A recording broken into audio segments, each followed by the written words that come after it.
Welcome to the Representation Project's In Rape Campaign Expert Interview Series.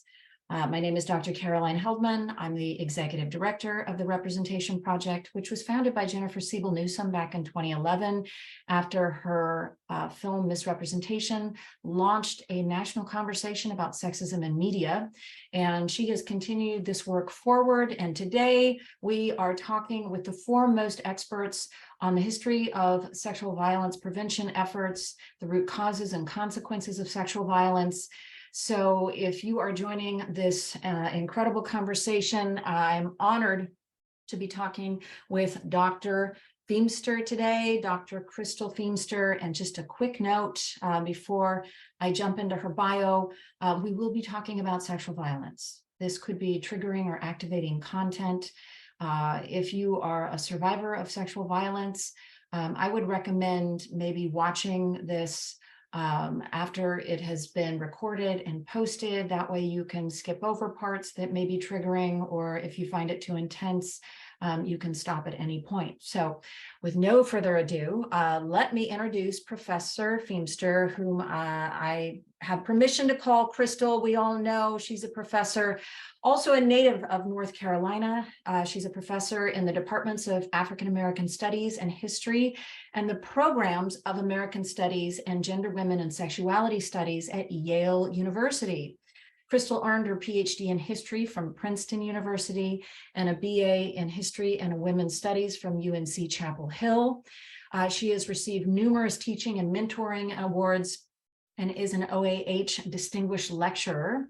She has been a faculty fellow at the American Academy of Science in Cambridge, Massachusetts, the Du Bois Institute at Harvard, the Institute for Advanced Study in Princeton, and the Monash University in Melbourne, Australia. Dr. Feimster is the author of many books, including Southern Horrors, Women and the Politics of Rape and Lynching. This is a history of how Black and white women in the U.S. South were affected by and responded to the problems of rape and lynching in the late 19th and early 20th centuries, and we'll be diving into that history today.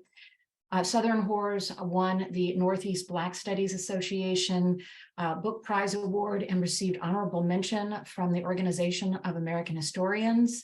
Feimster has also published extensively in academic journals, and her essay, Keeping a Disorderly House in Civil War Kentucky, in the Register of the Kentucky Historical Society, was awarded the Historical Society's Collins Award for the best article in 2019.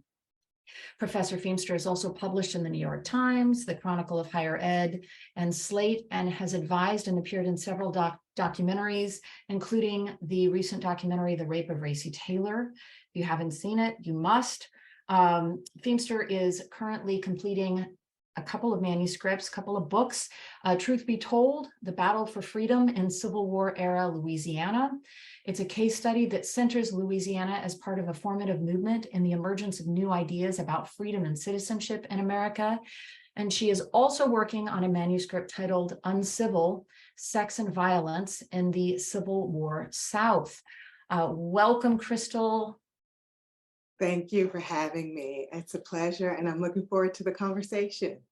Likewise, I have been a big fan of your work and have used it anytime I'm writing about sexual violence. I find that folks are unaware of the, I think, 130-year history, if I'm getting it right, of activism around this issue, most of which has been led by Black women. I'll just throw a nod out to Sarah Winnemucca, who's an early Native American woman activist. But you have documented this history. You are the reason we know this history. So I'll start with our first question. Your trailblazing work has documented sexual violence as a tool to maintain social order in the postbellum South. Can you tell us what your research uncovered and how Black women led the earliest recorded anti-sexual violence efforts in the United States? Yeah. So the first book is Southern Horrors, Women and the Politics of Rape and Lynching, came out of a sort of pivotal experience, like many people who do this work. There's an event, there's something that happens. And I was coming of age during the Clarence Thomas Anita Hill hearings. I was a sophomore in college, watched the trials, and it's dismayed in many ways, in part because, of course, I believed Anita Hill, but there was no historical narrative that she could mobilize to help people understand her experience. Whereas Clarence Thomas had mobilized the lynching narrative as a means to make a false argument to get people to think about his experience as one that was unjust and that was racially discriminatory.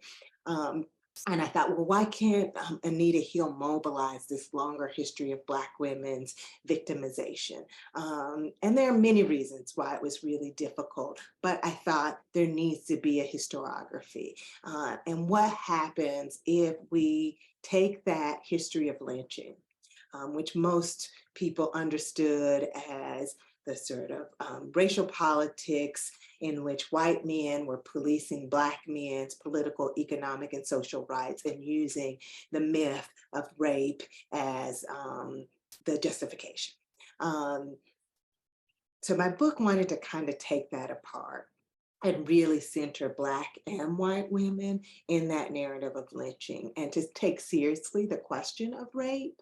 And so what that meant on a host of levels was like, well, why was rape a political tool and whip that white men could use? And how did white women experience that?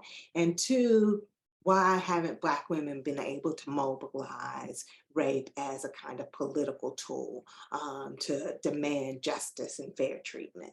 And what I found in part, I think, is something that's going to be important for when we think about this long history is that Black and white women have long advocated for equal protection under the law. But they've had to do it under the guise of other kinds of political work. So for me, understanding Ida B. Wells, which most people know as kind of the foremother of the anti-lynching movement.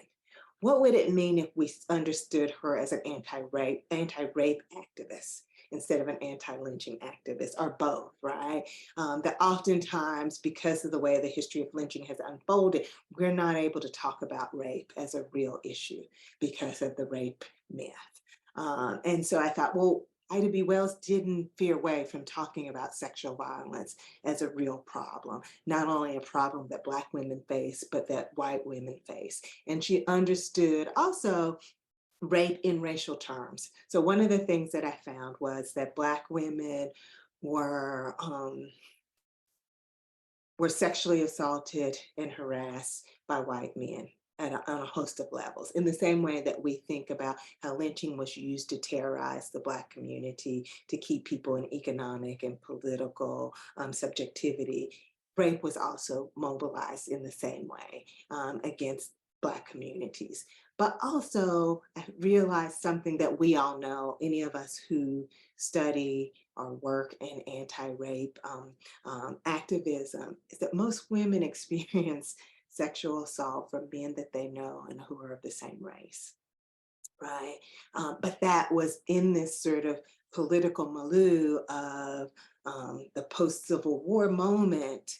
The only way anybody could talk about rape was in this dyad of Black, white, right? So that Black women could talk about the ways in which sexual violence was used as a kind of form of terrorism. White women could talk about sexual assault only if they were willing to talk about Black men as the aggressors, right? And so one of the things that I tried to understand was, how did Black and white women maneuver in this political world in which lynching was the only form of kind of racial and gendered terror that people were willing to talk about? And so for me, I argued that Black and white women used the political discourse of lynching as an avenue to talk about sexual violence and sexual assault. And then if we go through and look at the different ways in which Black and white women have participated in politics, from anti-lynching to suffrage to temperance, that in all of those issues, those were opportunities to talk about sexual violence. So whether, Black and white women weren't always on the same side of these political issues, but they all were invested in using these political platforms to talk about sexual violence as a form of activism and organizing in a world that said, you can't talk about this stuff publicly and not and be a respectable Black woman and be a respectable white woman. So that the women's club movement became a space where women were engaged in anti-rape activism. People didn't always acknowledge it or pay attention to it, but that is the work that women were doing in these political organizations from day one. So you've reframed the timeline, right? Because we tend to think of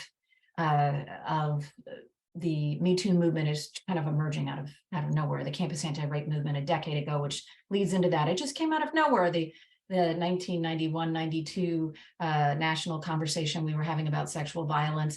We tend to forget all of these kind of waves or peaks of activism that came before. And you're talking about post-Civil War, this peak that was led prominently by Black women, although white women were also talking about it, right? The leaders of the organized efforts were Black women.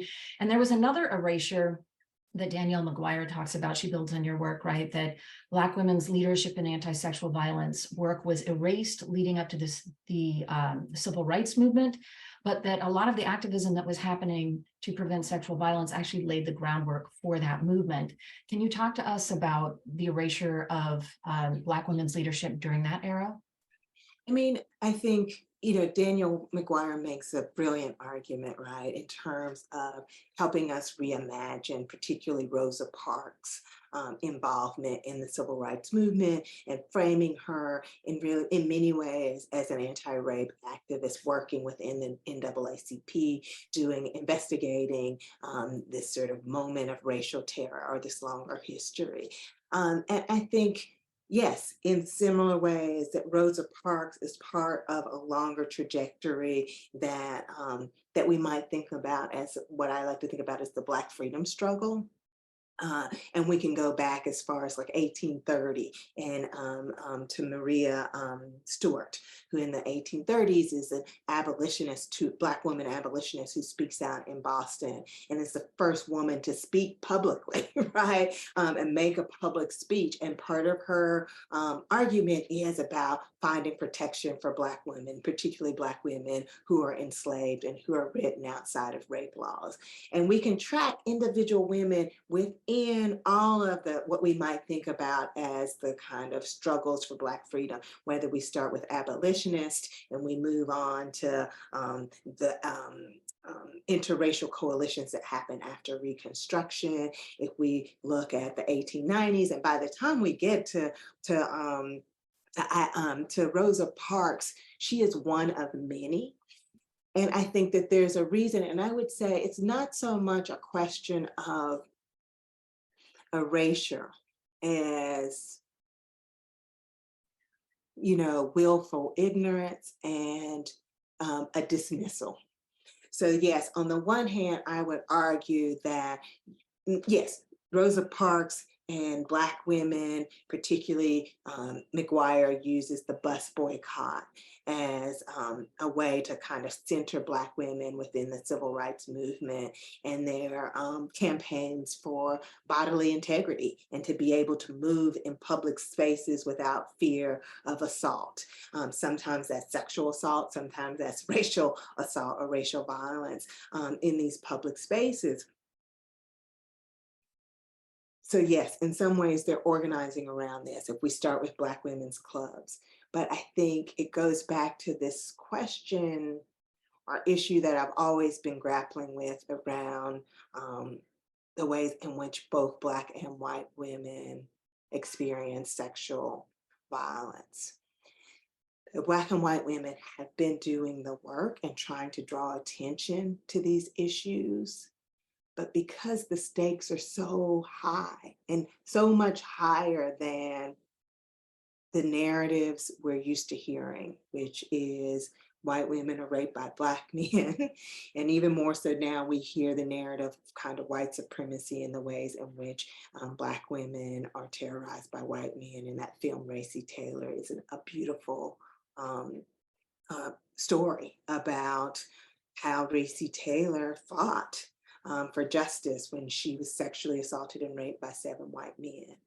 But again, we know that women experience sexual assault not based on, it's a small percentage of women who are raped across the color line. And because all women suffer sexual assault, right? That these narratives get suppressed. So on the one hand, Black men are mobilizing in the streets, but they're the level at which Black women are able to talk about sexual assault, it's always limited, it's always tamped down, because Black women can't talk about the men in their families or in their communities who engage in sexual violence because there's another narrative here, the narrative of the Black rapist, Black beast. Right? That if they call that out, then it reinforces this white supremacist narrative, right? For white women, if they call out the white men in their own communities, then they lose access to the political power that they already have, right? So sexual violence really functions as a way to keep all women, you know, silent. And it functions as a way in when we get these sort of silos of narratives, right? And they divide women off, right? You know, white women experience it this way, Black women experience it this way. And so I think it's really important to think about this not just in terms of erasure, but how politics work, right? And that when people seize a political moment, and when it comes to Black political organizing and the Black freedom struggle, for so long, the concerns and issues of racism and how they affect Black men has always trumped the issue of Black women's experiences. We saw that with Clarence Thomas and Anita Hill, right? And so that's because that's how patriarchy works, right? That, you know, white supremacy is rooted in patriarchy, but patriarchy also exists in Black communities. And so I think it's not just an erasure or a willingness to ignore the ways in which Black women have pressed for these issues, but it's about power, right? And if we ignore these stories and we ignore these histories, then we don't have to talk about it. It's just this narrow thing that happened. Yes, Black women were raped and under slavery. Yes, Black women were written outside the laws, but that's not the case now. So what do Black women have to complain about, right? Mhm. So I don't know, I feel like I'm in the weeds a little bit Right. here, but maybe you'll pull me back.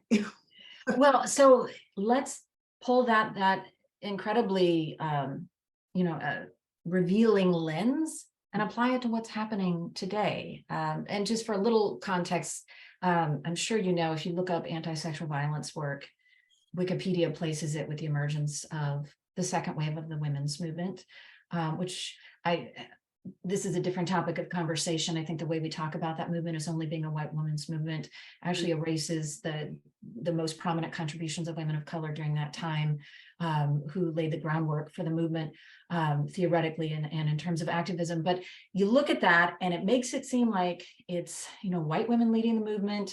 It just came about half a century ago, when we started to institutionalize rape crisis centers, hotlines, women's shelters, and leading up to the continued kind of ahistorical way in which we think about this into the Me Too movement. How have these dynamics of being willfully ignorant about the long history of this and who's been involved and what is at stake, how is that affecting the movement today? Right. I mean, I think what we see fundamentally, it's about who gets support, who gets resources around these issues, right? So that we know that Black women have been doing this work, and that in many ways, Black women have not always felt the need to be, if we think of someone like Ella Baker, who believed in this idea of participatory democracy and what does leadership look like. So that a lot of the work or leadership work that Black women do is about educating the people in their communities to figure out how to get what they need and how to take care of themselves and to advocate for themselves. So a lot of the work that happens in Black communities, even if we think about, Tarana Burke, is that how, am I saying her first name right? Tarana Burke. Like she was doing that work, whether people were paying attention or not, she was doing that work in her communities, right? And so on the one hand, when the Me Too broke, it didn't erase the work she did, it just didn't acknowledge it, right? And there is often a willful ignorance to ignore the work that people are doing, because then it changes the narrative. And if the narrative is, we want to protect, if the narrative comes out of white women in the 70s, it reinforces those older narratives of post-Reconstruction, right? And post-Reconstruction is that white women are the only women worthy of protection, right? And only a small sliver, let's be clear, it is not all white women are worthy of protection, right? That in my work on Southern horrors, what I found was elite white women were the only women who could really mobilize the anti-rape politics of protection to their benefit. Poor women, women who worked in the sex trade, they were fighting and organizing for legal protection, but that was a losing battle. It's always been a losing battle. It's still a losing battle, right? Even today, right? So that if we root the narrative in the 1970s, we're thinking about a particular class of women in the 1970s. We're not thinking about Angela Davis, Flo Kennedy. We're thinking about college students. Many of those college students who were politicized within the civil rights movement, right? Coming in, really sort of coming to terms with what sexism and patriarchy means for them and pushing up against the limits as they watch Black people do that, right? So it's a middle-class white women making demands, right, for better protection, right? And they are worthy of an audience, as they've always been worthy of an audience, right? But again, if they are the only women that the camera or the political leaders are willing to listen to, and they do that work without bringing other women in, then we have a problem, because only a few women are going to benefit, and that change is going to happen slowly. So one of the things that was amazing about Me Too, right, was that at some point somebody said, wait a minute, look over here. Here's some Black women who have been doing this work.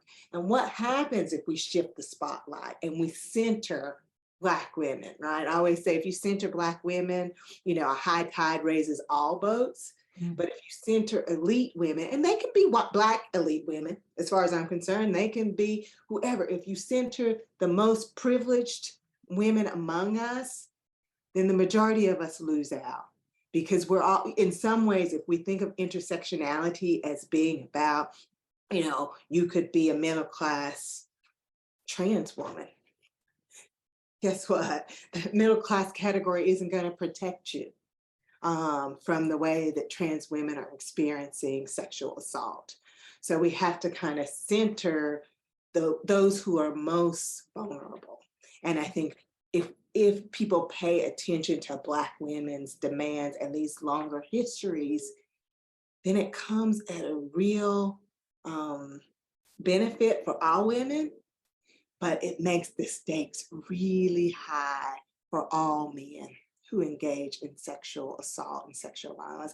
And I don't want to overgeneralize and say it's only men, but in many ways, most women experience sexual assault and sexual violence at the hands of men.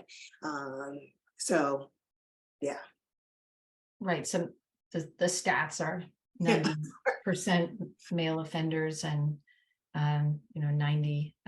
So men experience sexual violence, 1 in 6 men and 1 in 3 women.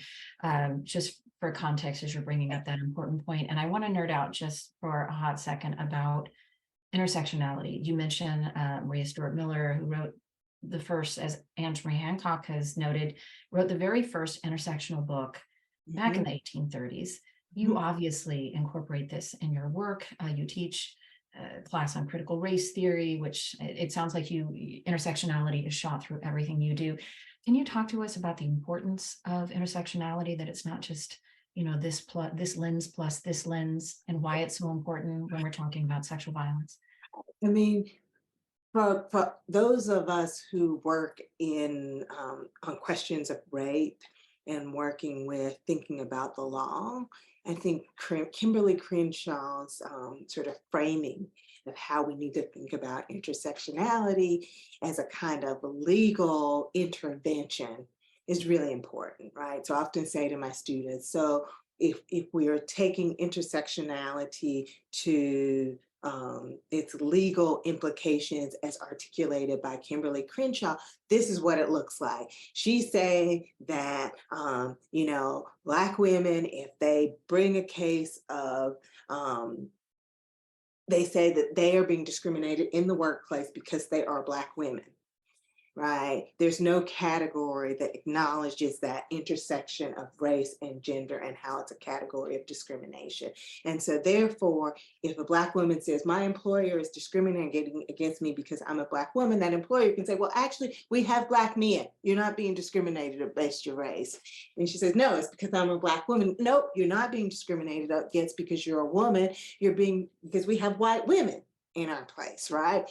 So for Kimberly Crenshaw, it's really the sort of legal category that, and sort of analysis where she was arguing we need this category so that Black women can bring legal cases of discrimination based on their status as being Black and female, because they fall outside.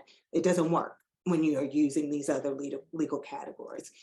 But for those of us who have been invested in thinking about women's experiences and how they've experienced sexual violence over the long haul, we've understood that intersectionality is important, right? So that we know that it means something if you're a poor white woman and you experience sexual assault. We know it registers differently if you are a sex worker who's bringing a claim of sexual assault. We know it means something if you're an enslaved woman charging sexual assault, so that context matters, and the way that our identities intersect in a given moment, in a given place in time, will impact the outcomes, right? And it's the same with, so Black women don't have a monopoly on intersectionality, right? Which I think sometimes people can use that language as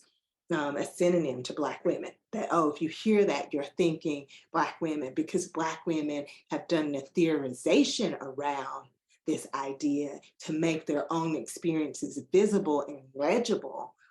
It doesn't mean that other people can't mobilize this concept and this idea based on their own race, gender, sexuality, and status. So I don't know if that's helpful. This is like me to my undergraduate class, but I don't Yeah, know who we have absolutely. on the call. So I apologize if I'm saying the obvious.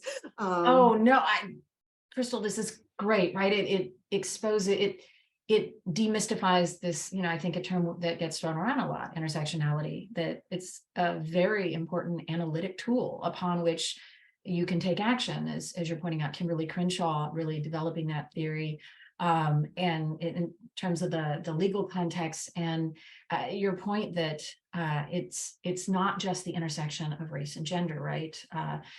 But it's, I think, another example of Black women doing the heavy lifting on the theory side of things, developing ideas about how power and oppression work, which then can be applied to fat phobia and ableism and anti-LGBTQ plus homophobia, transphobia, ageism. It's just an incredibly important tool for looking at how power functions and operates differently given different identities and contexts. So I'm going to ask one last question and then open it up, because I know there are already questions in the Q&A. But what do we need to do right now to make sure that sexual violence advocacy and services are truly inclusive in serving all survivors? I mean, I think there are a host of things, and I'm just going to probably hit some of the few and the obvious, right? I mean, I think as as people who are committed to sort of human rights, we have to constantly do the work and advocate for better laws and protections for women who are vulnerable to sexual assault and domestic violence, right? So we know just with the sort of new decisions in the Supreme Court around domestic violence and gun ownership, that more women are at risk around these new Supreme Court decisions around gun rights. And I think we have to continue to do the work around that to make sure that that women can seek protection and restraining orders, and men can be deprived of guns, particularly those men who have a history of sexual violence and domestic assault. So right now, I feel like that is an urgent issue that we need to be thinking about and addressing, because we're seeing it play out in the courts right now. I think we have to make sure that when we as individuals are thinking about what kinds of organizations we want to support and that we want to work in, even if they're very narrow in focus, if we choose to work in those organizations, we have to do the work of making sure that we're looking to the left and we're looking to the right to make sure that we aren't leaving somebody out, right? And that we might say, at this moment, the stakes are really high for trans Black women, right? It doesn't have to be either or, is what I often tell my students when they come in. They're like, well, if we're not talking about this, then we shouldn't be talking about that. And I'm like, well, we can talk about both, right? And sometimes there are moments where, and this is what I've seen women do across history. And there are costs and benefits, right? That we have to be strategically intentional about where we put our energies. And just because in this moment we decide to focus on trans women because the numbers are so high, it doesn't mean that we don't care about white women or middle class Black women. It just means that we understand that whatever we're doing right here in this milieu is actually going to spill over. It's, as I always say, it's like a high tide raises all boats. So that we need to be strategic and we need to have those open conversations about why in this moment the stakes are much higher and we maybe need to be doing this work. Education.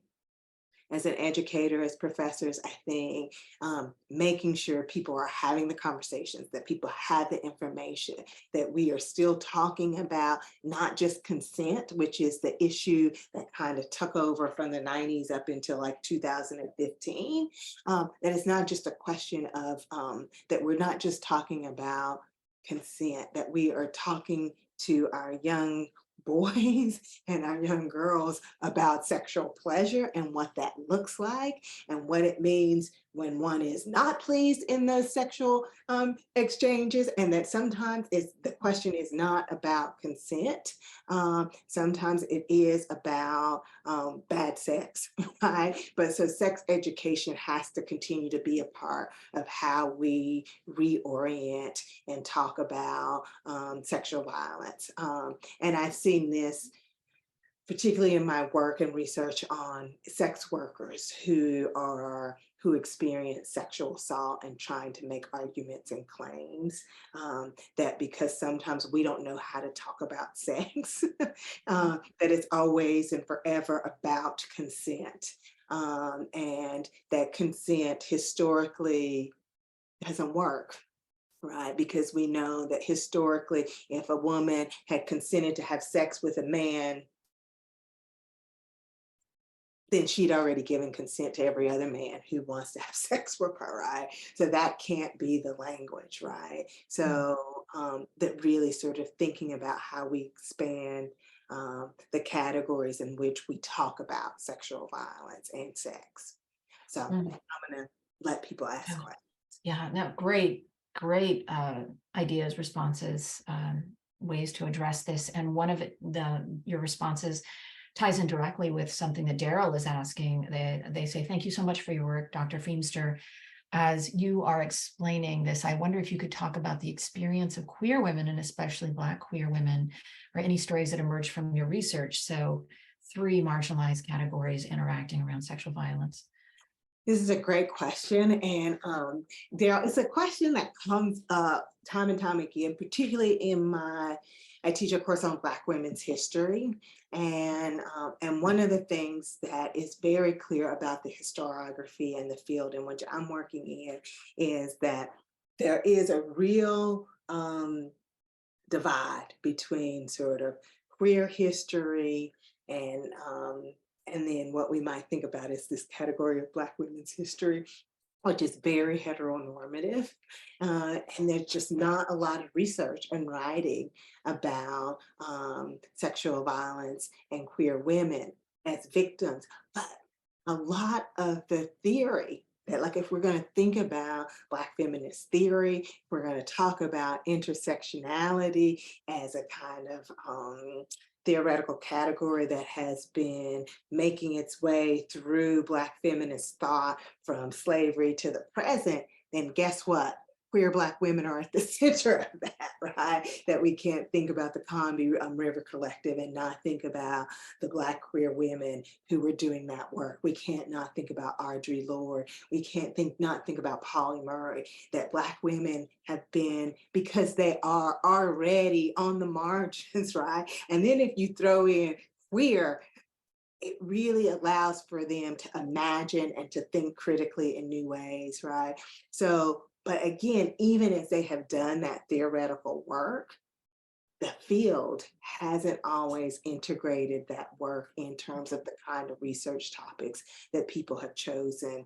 I'm like looking over here like I'm talking to you, Daryl, because I see your question over here and I realize I must look like a crazy person. Sorry. So I don't know if that answers your question fully, but I think that is one of the places where there's work to be done. And my graduate students are always like, where's the stuff on queer Black women? And it's more of a struggle. And I think it also has to do with, I suspect, again, it goes back to this question of intraracial sexual violence that has been much harder for Black women to talk about and to write about within their communities. Um, Along those lines, in terms of your experience in the academy, have you had to, so some anonymous attendee asked, have you had to overcome additional barriers in the academic world because your research focuses on marginalized identities?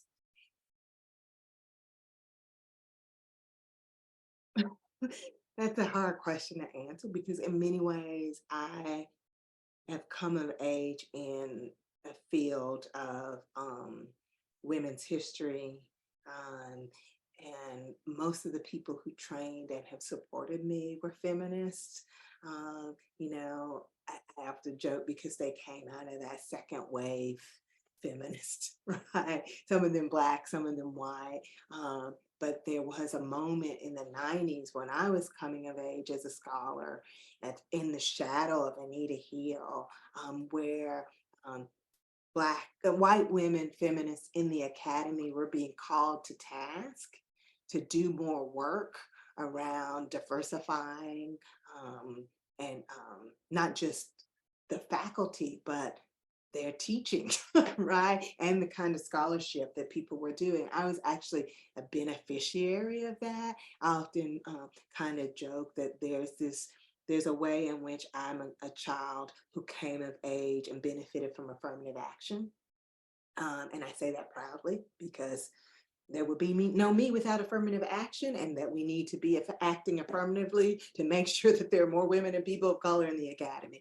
But I also, and we often think about that as like Black people either benefiting from affirmative action or white women benefiting from affirmative action. And for me, I felt like I benefited from this idea that we needed more Black people, but I also benefited from this moment when white women were thinking we have got to open up the doors, right? So that the ways in which a particular generation of white women felt it was really important to think about diversifying and creating a pipeline. And they did that work.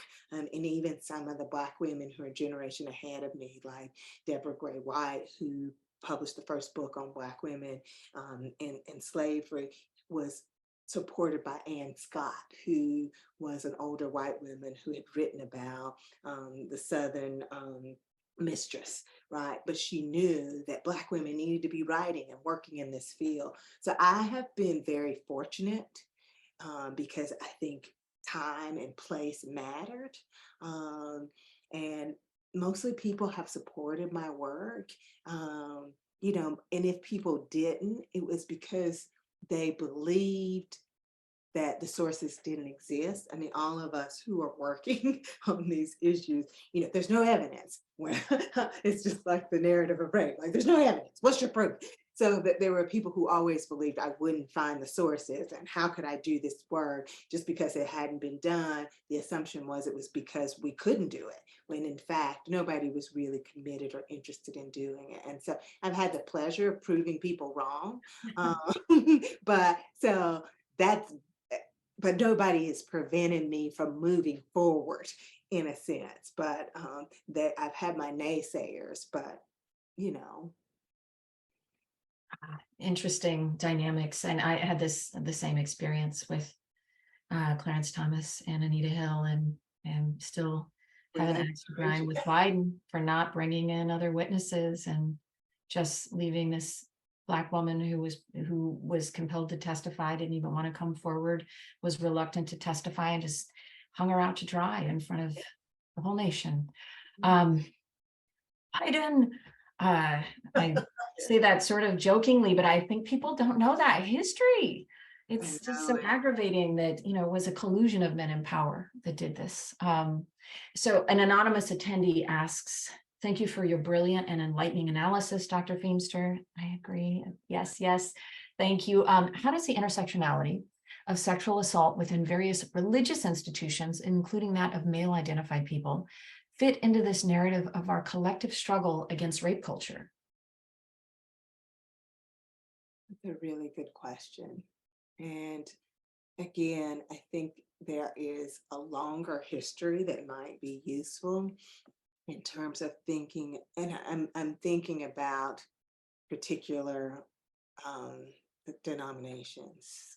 Um, and so I'm probably going to end up generalizing, but in my mind, I'm thinking of two particular, I'm thinking of evangelicals in the South. I'm thinking about the Catholic Church. I'm thinking about Mormons, right? Just so that you get a sense of where my thoughts might be bouncing off of.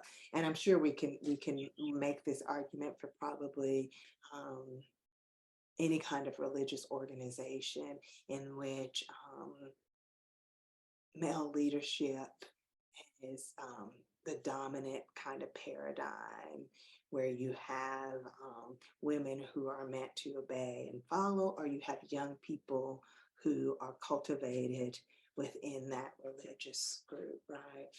Again, this is where the issue of where I often argue the issue of consent has failed us. And that I think in the earlier period, the period that I've worked the most on, the 1890s, consent was at the heart of thinking about young girls and their vulnerability. And I often think about that it's the youngest girls and boys within religious organizations who are the most vulnerable, right? And so in my period in the South, it was young girls who were working, whether that as domestics or in factories. How do we protect them in a system where girls are meant to be subservient and obedient to a kind of male leadership? And young boys too, I imagine. And that anti-rape organizers organized around raising the age of consent laws, right? So it was 8, 9, and 10 years old in most states in the South.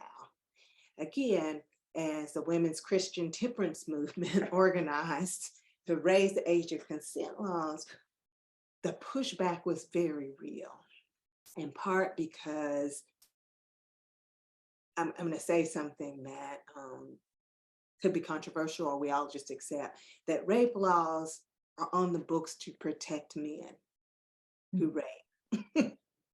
Right. So that, we always understood the bar to prove rape is really high because it is set to protect men. Age of consent laws have always been about protecting men.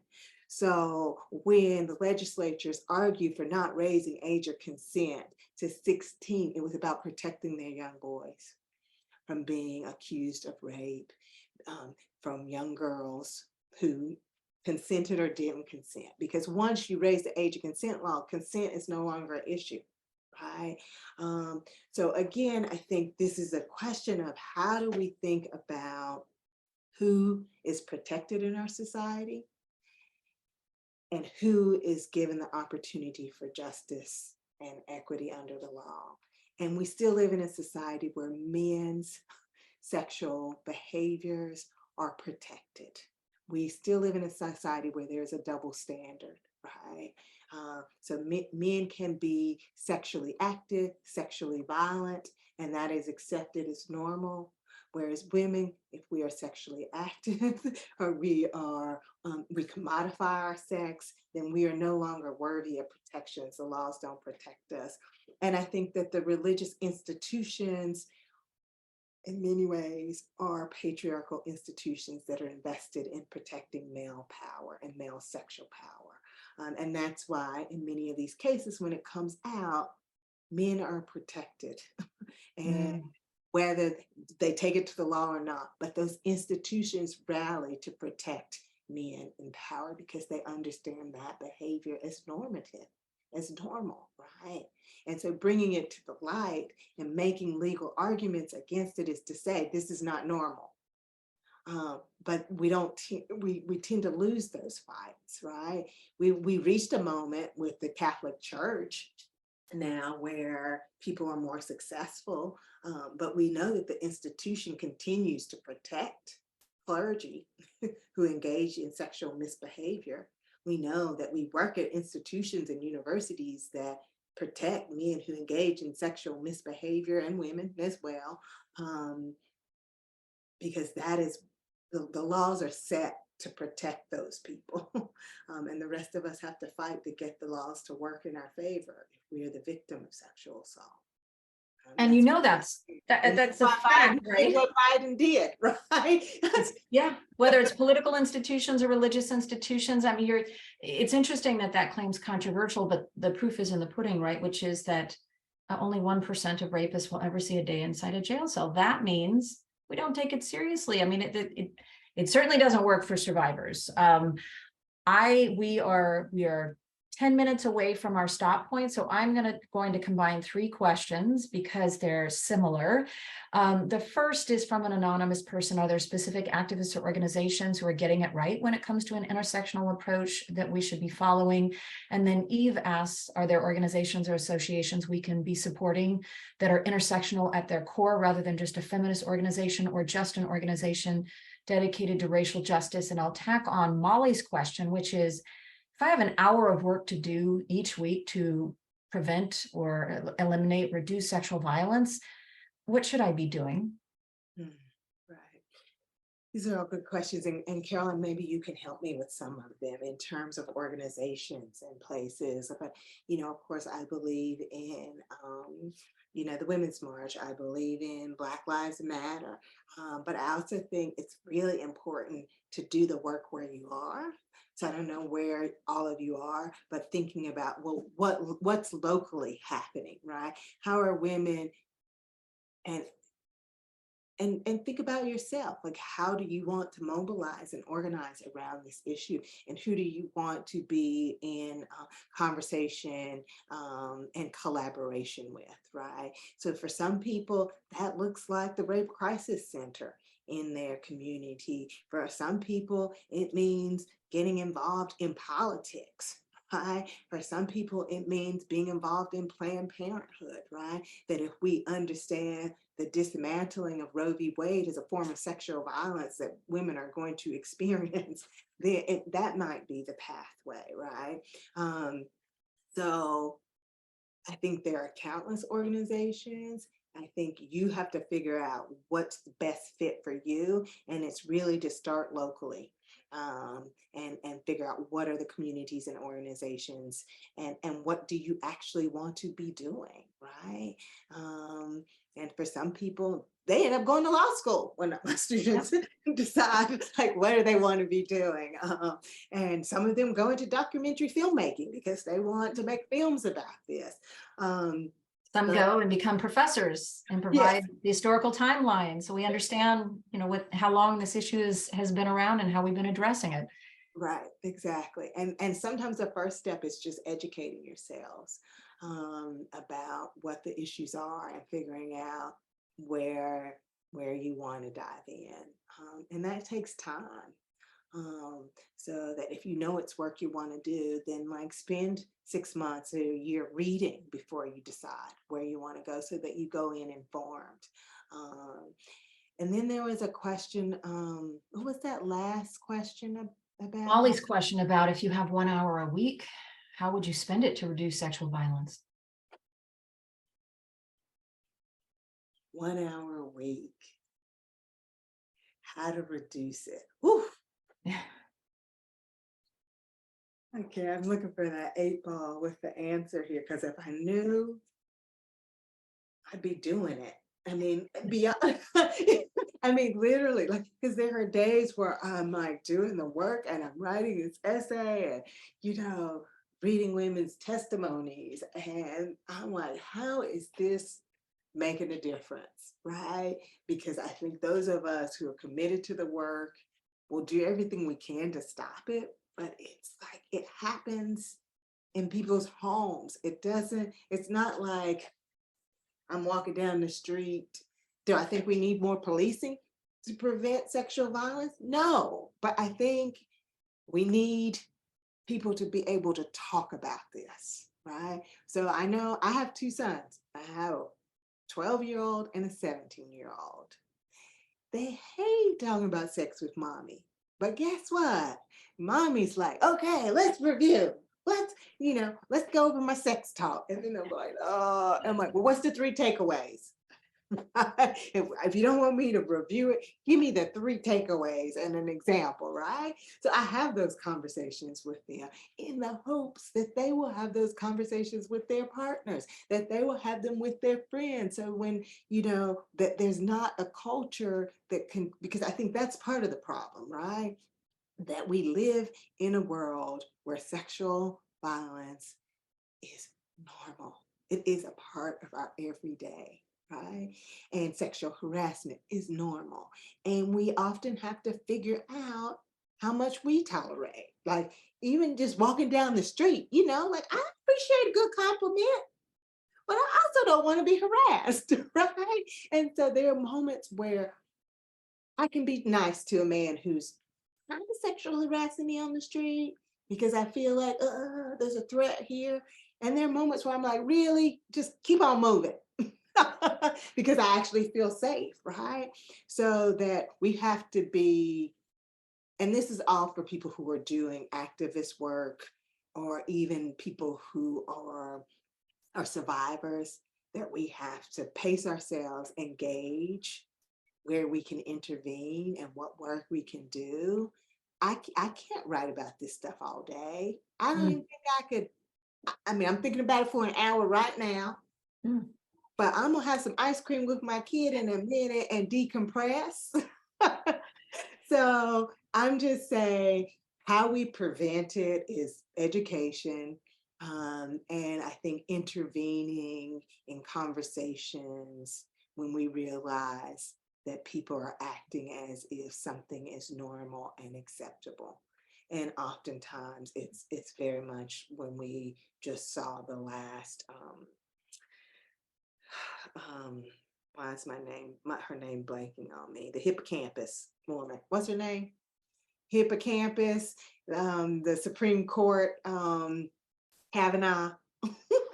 Oh, Christine Blasey Ford. Yes, that like, you know, anybody who understands what happened in that house, we all know what happened. We've all been in situations where whatever side we're on, there was nothing, and this is why people didn't do anything, because there was nothing shocking. It was kind of Mm, like, yep, that's about right. mm, It's normal. It's normalized. And what is she complaining about? What do you mean that's on her hippocampus? Like, yes, we have to denormalize that and say mm. that is trauma. That is assault. That is not boys being boys. That is us letting sexual violence be a part of how we interact with each other, right? And Mm, so a lot of people say there's no crime there. Well, maybe there's no crime, but it is sexual assault and sexual violence. So again, it's about educating ourselves and educating our young people to be able to talk about sex and to talk about sexual violence. So I don't know if that answers your question mm. completely. I think it was Molly or somebody named Molly, you said? Molly. Yeah. And just to riff off of that, I know Molly's in LA. Your point about community-based organizing is so important. Peace Over Violence is they have a hotline you can go through training and volunteer for an hour a week. And more nationally, PAVE, Angela Rose, her organization is fantastically intersectional and very obviously and committed to that. Insight, and then Futures Without Violence is another great intersectional organization. Black Women's Blueprint is also intersectional, but it's specifically serving Black women, and it's just fantastic in terms of showing up and supporting, especially Black women survivors. And we have so many good questions, but we don't have time. So I want to take the liberty of ending on a question that I think came to mind for a lot of folks as they were listening to you talk. What are the things you tell your sons? Oh, sex talk. Okay.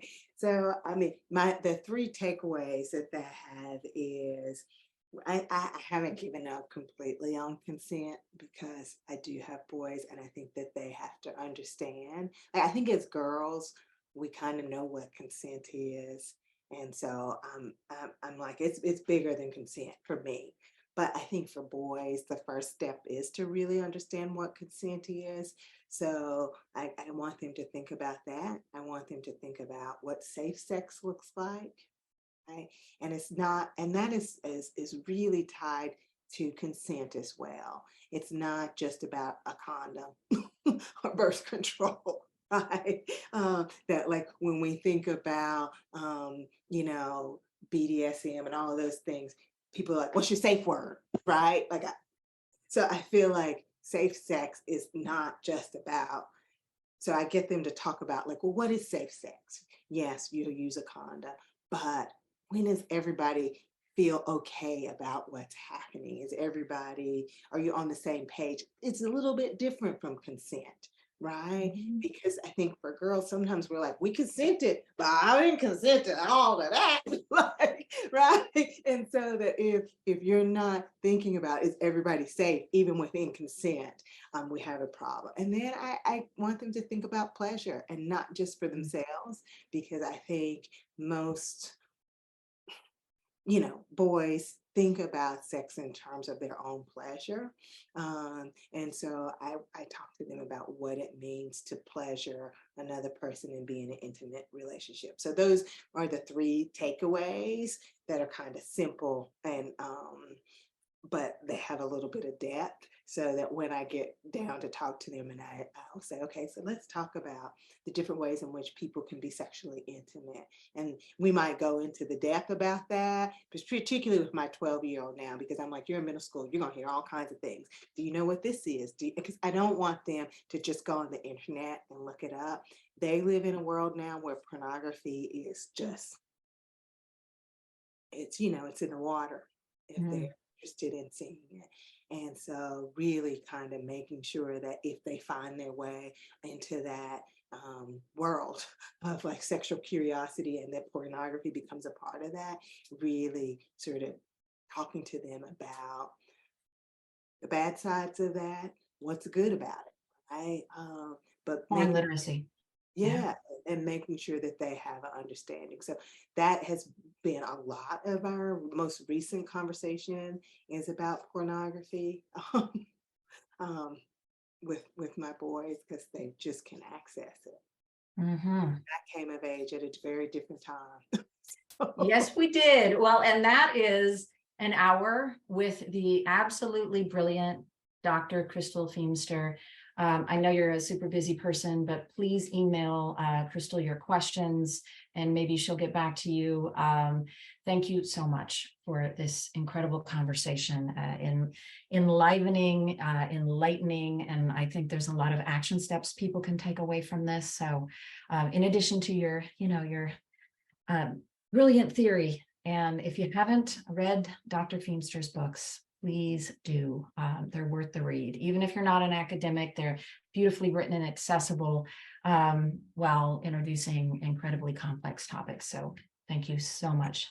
Thank you, Carolyn. And I hope our paths will overlap again soon, or we'll just make an opportunity to make it happen again. But thank you for inviting me to be a part of the conversation and for doing the work that you're doing. Likewise, thank you Thanks so everybody much. else for being here. Bye, y'all.